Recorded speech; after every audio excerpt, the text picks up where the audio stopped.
Halo, Assalamualaikum warahmatullahi wabarakatuh. Kami dari kelompok 7 yang beranggotakan Arni Gusmiarti, Rika Nurmalasari, dan Fatmaria Dewi Amalia akan menjelaskan tentang problematika guru PAI, realita dan idealita sebagai akuntabilitas sosial. Nah, simak baik-baik ya penjelasan dari kami. Nah, yang pertama nih, aku akan menjelaskan tentang problematika guru PAI, yaitu realita dan idealita sebagai akuntabilitas sosial. Istilah problematika atau problema berasal dari bahasa Inggris, yaitu problematic, yang intinya adalah persoalan atau masalah.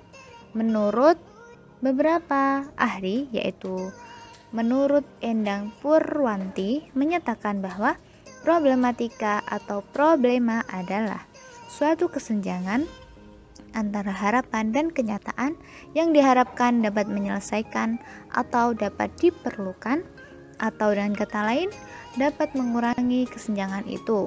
Jadi, problematika guru di sini artinya adalah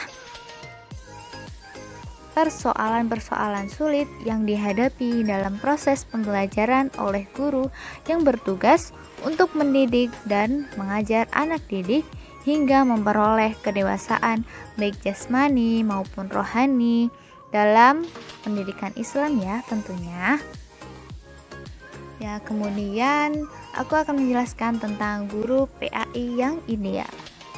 Untuk mencapai keberhasilan pendidikan agama Islam, yaitu perilaku seorang guru PAI pastinya tidak bisa dilepaskan dari kajian terhadap berbagai asumsi yang melandasi keberhasilan guru itu. Secara ideal, untuk melacak masalah dapat mengacu kepada perilaku Nabi Muhammad SAW, karena beliaulah satu-satunya pendidik yang berhasil. Dalam kaitannya mengajar pendidikan agama Islam, guru idealnya melaksanakan tugas-tugasnya sebagai pendidik dengan benar. Oleh karena itu, seorang guru harus mempunyai sifat profesional. Menurut Abudin Nata, bahwa sifat profesionalisme dapat dilihat dari ciri-ciri berikut ya. Yang pertama ada mengandung unsur pengabdian, di mana pendidik mesti dalam melaksanakan tugasnya memberikan pelayanan kepada masyarakat. Yang kedua, mengandung unsur idealisme, di mana bekerja sebagai pendidik bukan semata-mata mencari nafkah, tetapi mengajar merupakan bentuk menegakkan keadilan, kebenaran, meringankan beban penderitaan manusia. Yang ketiga adalah mengandung unsur pengembangan. Di sini maknanya adalah pendidik mempunyai kewajiban untuk menyempurnakan prosedur kerjanya, mendasari pengabdiannya secara terus-menerus.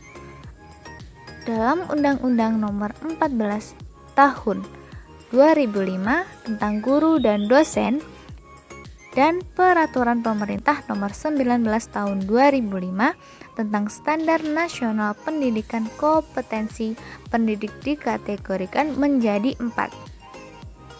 Kompetensi pedagogis, yaitu guru harus paham terhadap peserta didik, perancangan, pelaksanaan pembelajaran, evaluasi, dan pengembangannya, menguasai teori dan strategi pembelajarannya, serta mampu melakukan pengembangan akademik dan non-akademik.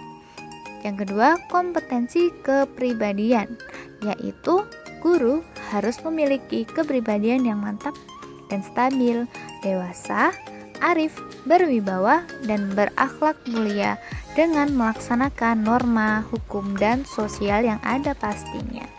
Memiliki rasa bangga dengan profesi guru, memiliki etos kerja yang tinggi.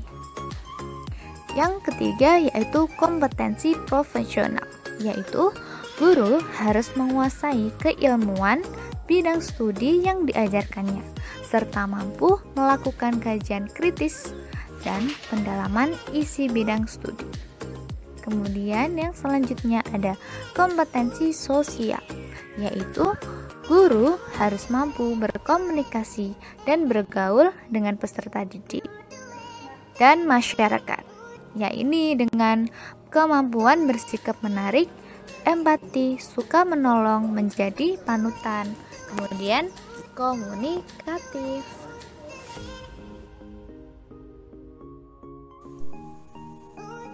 Selanjutnya, analisa problematika guru PAI antara realita dan idealita sebagai akuntabilitas sosial. Akuntabilitas diartikan sebagai kewajiban para pemegang kekuasaan atau pejabat publik untuk mempertanggungjawabkan segala aktivitasnya yang mengatasnamakan publik. Pejabat publik tersebut adalah mereka yang atas nama publik diberi kewenangan politik, keuangan, atau bentuk lain dari kekuasaan. Jadi, akuntabilitas sosial yakni merupakan bentuk akuntabilitas yang bertumbuh pada pelibatan masyarakat. Selanjutnya, problematika guru PAI antara realita dan idealita sebagai akuntabilitas sosial dapat dilihat melalui potret guru PAI yang sedang mengajar di sekolah. Misalnya, yang pertama, dari proses belajar mengajar, guru PAI lebih terkonsentrasi persoalan-persoalan teoritis keilmuan yang bersifat kognitif semata dan lebih menekankan pada pekerjaan mengajar atau transfer ilmu. Yang kedua, metodologi pengajaran PAI selama ini secara umum tidak kunjung berubah. Ia bagaikan secara konvensional, tradisional, dan monoton sehingga membosankan peserta didik. Yang ketiga, kegiatan belajar mengajar PAI seringkali terkonsentrasi dalam kelas dan enggan untuk dilakukan kegiatan praktek dan penelitian di luar kelas. Yang keempat, penggunaan media pengajaran baik yang dilakukan guru maupun peserta didik kurang kreatif, variatif, dan menyenangkan. Yang kelima, kegiatan belajar mengajar atau KBR PAI cenderung normatif, linear, tanpa ilustrasi konteks sosial budaya, di mana lingkungan peserta didik tersebut berada atau dapat dihubungkan dengan perkembangan zaman yang sangat cepat perubahannya. Dan yang keenam, kurang adanya komunikasi dan kerjasama dengan orang tua dalam menangani permasalahan yang dihadapi peserta didik.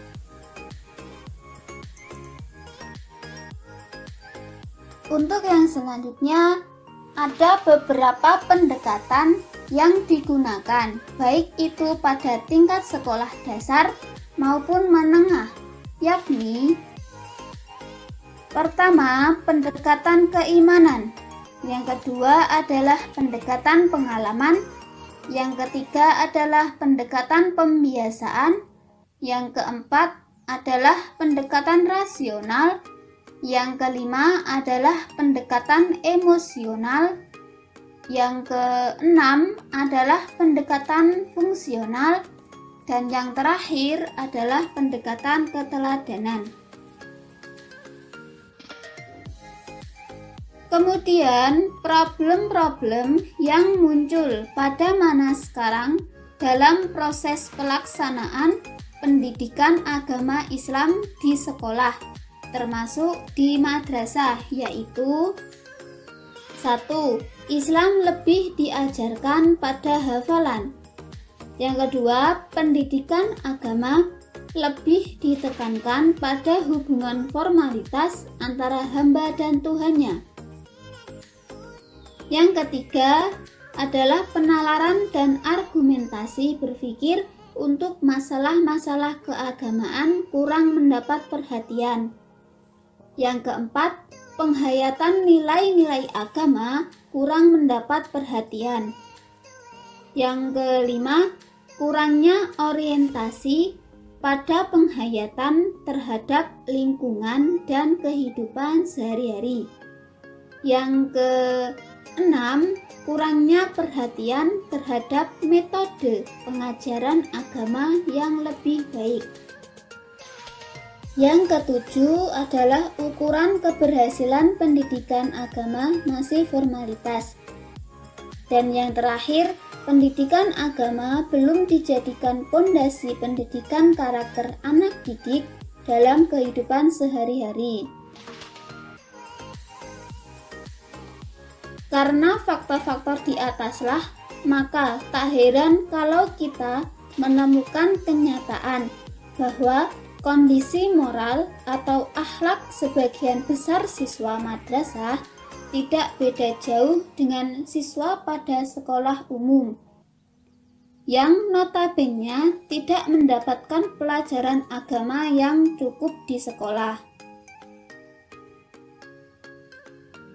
Solusi untuk permasalahan guru yang memiliki kekurangan tentang pengelolaan proses belajar mengajar, pengetahuan, evaluasi, dan pengukuran, serta pengetahuan tentang kurikulum, yaitu saat ini pemerintah membuat program pendidikan dan pelatihan profesi guru, serta uji kompetensi guru untuk mengatasi permasalahan kualitas guru.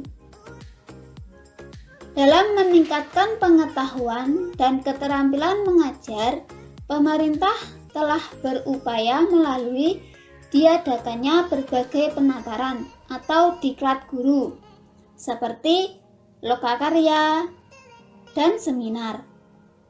Kemudian dilakukannya kualifikasi guru dan berbagai jenjang ke S1. Demikianlah materi yang kami sampaikan. Semoga dapat bermanfaat. Sekian dan terima kasih. Wassalamualaikum warahmatullahi wabarakatuh.